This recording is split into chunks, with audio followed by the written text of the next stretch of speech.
ఓం శ్రీ పరమాత్మనే నమః.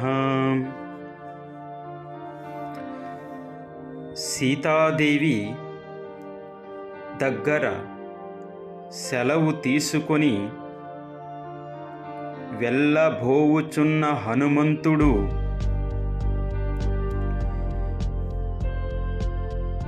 ఆలోచించెను. సీతాదేవిని దర్శించుట అను కార్యము ముగిసినది. ఇంకా నా పరాక్రమమునకు పని చెప్పుటయే సమంజసము. అప్పగింపబడిన కార్యమును సాధించి దానికి భంగము వాటిల్లకుండా మరి ఎన్ని కార్యములనైనను సాధించువాడే నిజముగా కార్యదక్షుడు. నేను ఇప్పుడే శత్రు బలములను యుద్ధ నైపుణ్యములను తెలుసుకొని వెళ్ళుట యుక్తము.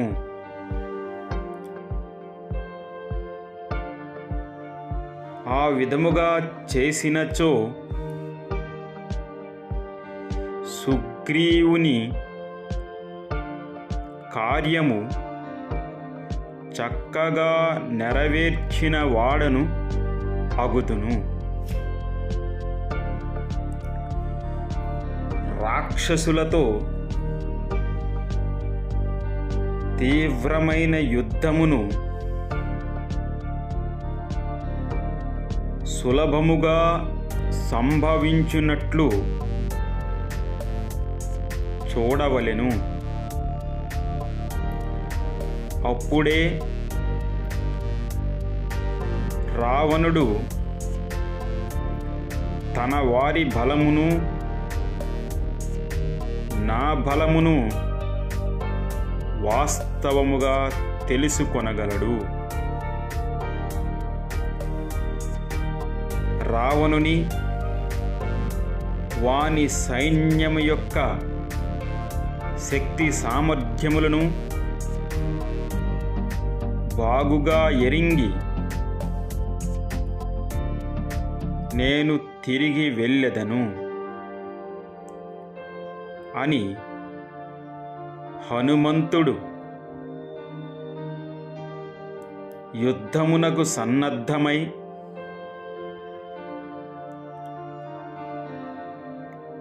అక్కడ అశోకవనము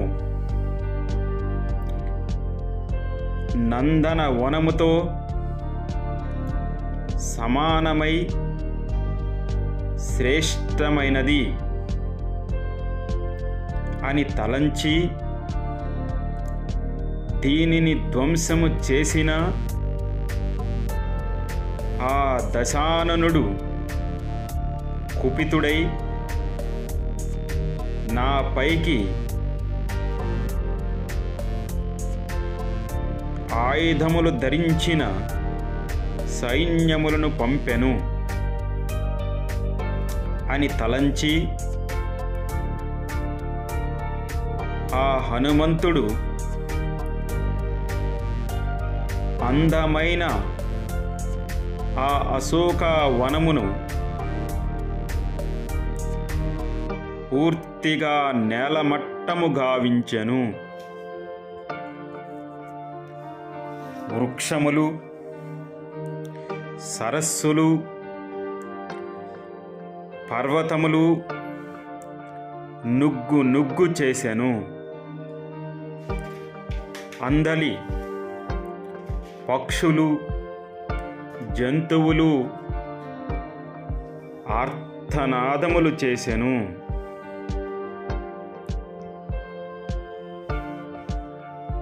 ఆ కపీశ్వరుడు ఆ నందన వనమును అశోక వనమును పూర్తిగా నాశనము చేసిన పిమ్మట రాక్షస యోధులతో పోరాడదలచిన వాడై ఆ వనము యొక్క ముఖద్వారముపై శత్రువుల రాకకై ఎదురు చూచుచుండెను.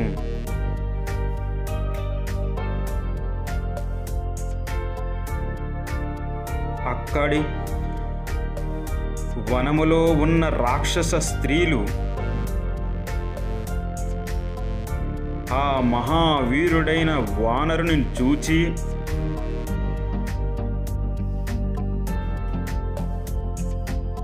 బిగ్గరగా ఆర్తనాదములు చేస్తూ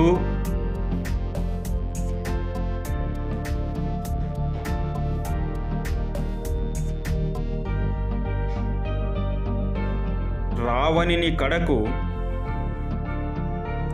పరుగులు తీసిరి.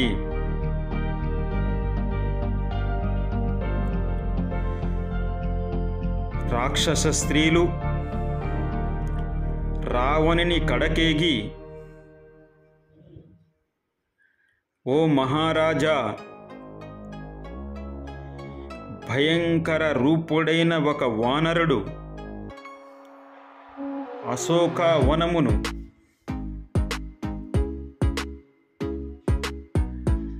పూర్తిగా పాడు చేసెను. అతడు ఇంద్రుడు లేదా కుబేరుని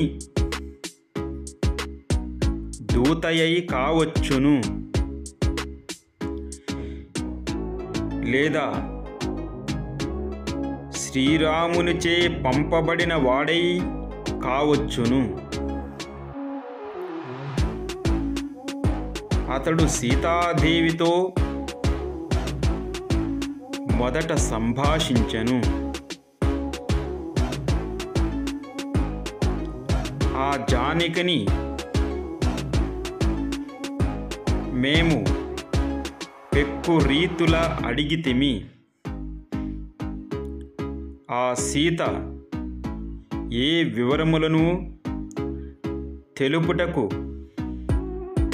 ఇష్టపడలేదు.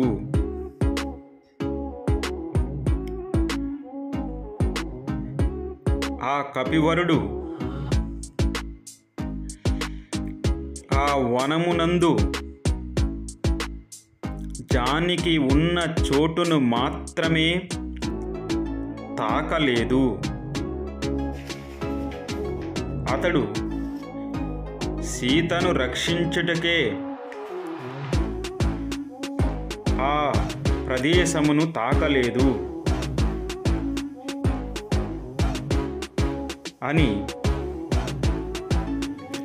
రాక్షస రాజునకు విన్నవించెను. ఆ రక్కసి మూకల మాటలను విని రావణుడు కోపముతో గ్రుడ్లురుముచు హనుమంతుని బంధించి తెచ్చుటకై ప్రముఖ రాక్షస యోధులకు ఆజ్ఞలునిచ్చెను. వారు అనేకములైన అస్త్ర శస్త్రములతో ఆ భవనము నుండి బయలుదేరిరి.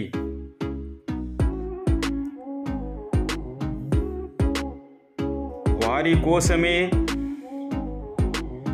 ఎదురు చూచుచున్న హనుమంతుడు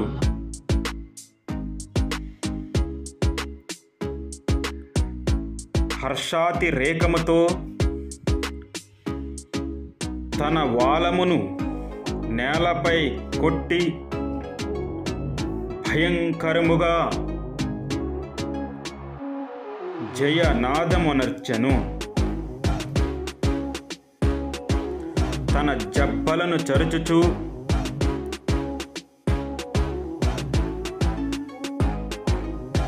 మహాధ్వని ఏర్పడినట్లు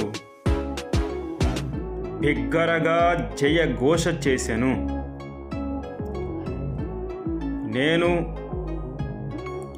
శ్రీరామునకు దాసుడను, నా పేరు హనుమంతుడు. శత్రు సైన్యములను రూపుమాపువాడను. శ్రీరామునకు జయము, లక్ష్మణ స్వామికి జయము, కిష్కింద ప్రభువైన సుగ్రీవునకు జయము అని పలుకుతూ వేల కొలది శిలలతో, వృక్షములతో, ఆ వేల కొలది కింకర్లపై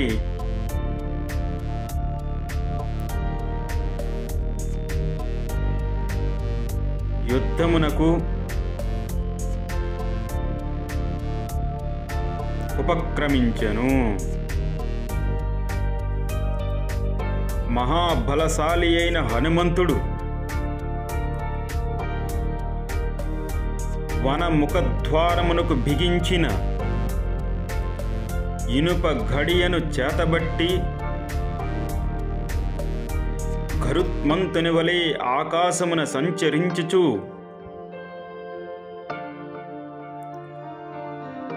కింకర రాక్షసులను అందరినీ చంపివేసెను.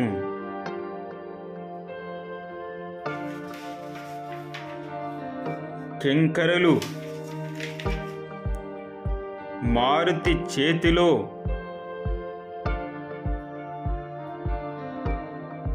చనిపోయిన కబురు విన్న రావణుడు కోపోద్రుక్తుడై ప్రహస్తుడను మంత్రి యొక్క కొడుకు జంబుమాలిని హనుమంతుని బంధించుటకై పంపెను. ఇంతలో హనుమంతుడు ఆ అశోక వనమునందు ఉన్న చైత్య అను ప్రాసాదమును చూచి దానికి రక్షణలో ఉన్న అనేక మంది రాక్షసులను నేలకూర్చెను.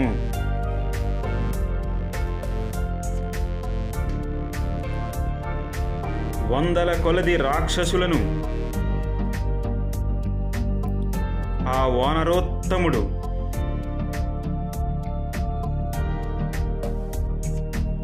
హతమార్చెను.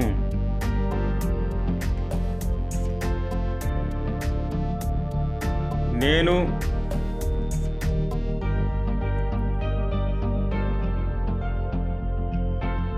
హనుమంతుడను, నా వంటి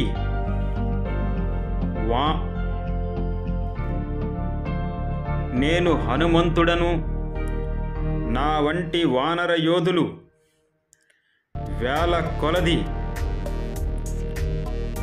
ఈ లంకకు చేరుదురు.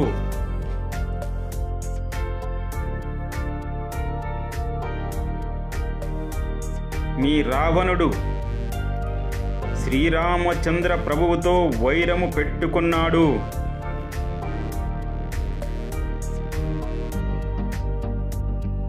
మీకు ఆధారమైన ఈ లంకా నగరము మిగలదు. దుష్ట రావణుడు హతుడగును అని బిగ్గరగా పలుకుతూ ఆ రాక్షసులను భయకంపితులని చేసెను. ఇంతలో ప్రహస్తుని కుమారుడైన జంబుమాలి భయంకరములైన ధనుష్టంకారములను గావించుచు గాడిదలు పూల్చిన రథముపై హనుమంతుని తో యుద్ధముకై వచ్చెను. వాడి అయిన బాణముల చేత హనుమంతుని బాధించెను. మహావీరుడైన హనుమంతుడు పరాక్రమముతో విజృంభించిన వాడై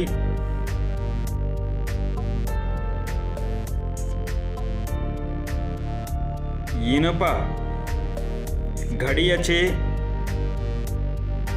మిక్కిలి వేగముగా జంబుమాలి గుండెలపై మోదెను. ఆ దెబ్బతో జంబుమాలి నేల కొరిగెను. ఈ విషయము తెలుసుకున్న రావణుడు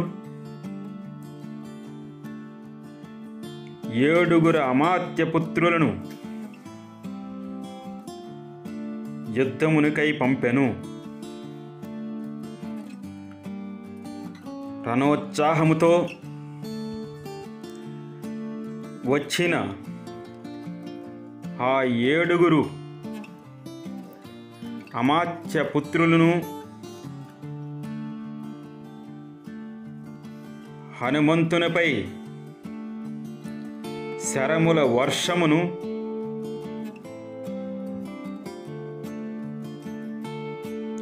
కురిపించిరి. హనుమంతుడు ఆ శరములకు దొరకకుండా వాయు వేగముతో ఆకాశములో తిరుగుచూ ముష్టిఘాతములతో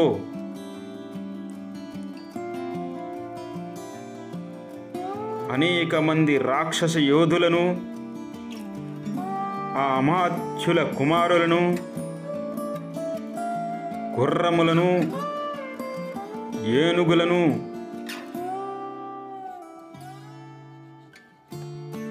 నేల కూలగొట్టెను. నుగ్గు గావించెను. ఆ మారుతి ప్రచండ వేగముతో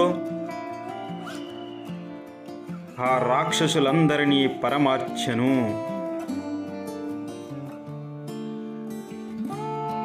7 యోధులు హతులైన విషయమును తెలుసుకొని రావణుడు విరూపాక్షుడు, యూపాక్షుడు, దుర్ధరుడు, ప్రగసుడు, భాసకన్నుడను ప్రముఖ సేనానాయకులను హనుమంతునితో యుద్ధమునర్చుటకు ఆజ్ఞాపించెను. ఈ హనుమంతుడు వానరుడు కాకపోవచ్చును. ఇంద్రుడే తన తపోబలముచే ఇక్కడకు పంపి ఉండవచ్చును. అతని యుద్ధ పరిణితి చూచి మీరు తక్కువగా పరిగణింపరాదు.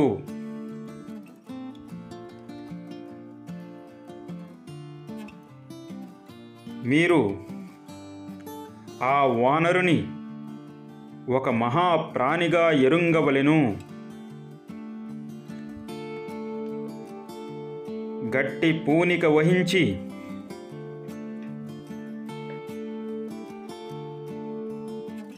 అతనిని బంధించి తీసుకురండి అని వారిని పంపెను. అంతటా వీరులు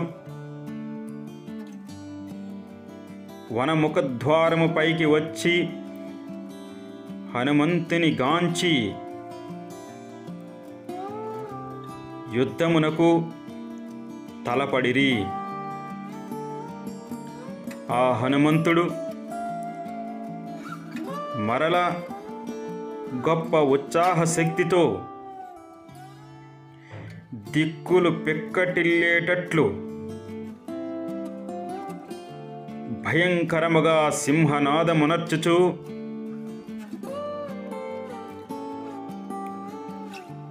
వారితో యుద్ధమునకు తలపడెను.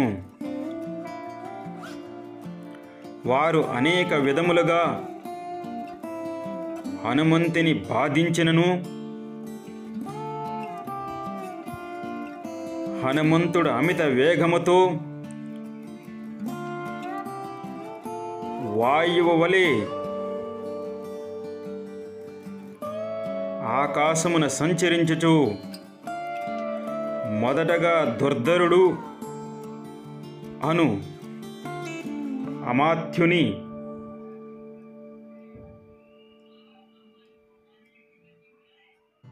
పిడుగు పడినట్లు తనపై దూకి చంపివేశను. తరువాత విరూపాక్షాయుపాక్షులను సాల వృక్షము తోడను హతమార్చెను. ప్రగసుడు అను శక్తివంతుడైన రాక్షసుడు హనుమంతునితో గట్టిగా యుద్ధము సలిపెను. మరి యొక్క పక్క నుండి భాసకర్ణుడు అను రాక్షసుడు హనుమంతునిపై శూలమును ప్రయోగించెను. హనుమంతును గాయము చేసినను బాల సూర్య సమప్రభలతో విలసిల్లు హనుమంతుడు ఆ రాక్షసుల మీదకి గిరి శిఖరములను పెకిలించి ఆ రాక్షస యోధులపై పడవేశెను. వారు ఆ శిఖరముల కింద నువ్వు గింజలంతగా ముక్కలైపోయిరి. ఈ విధముగా హనుమంతుడు 80,000 మంది రాక్షస యోధులను, అమాత్యులను, వారి పుత్రులను పరిమార్చి ఇంకా యుద్ధమునికై వేచి ఉండెను. తరువాతి శ్లోకాలు రేపు విందాం. జై శ్రీరామ్.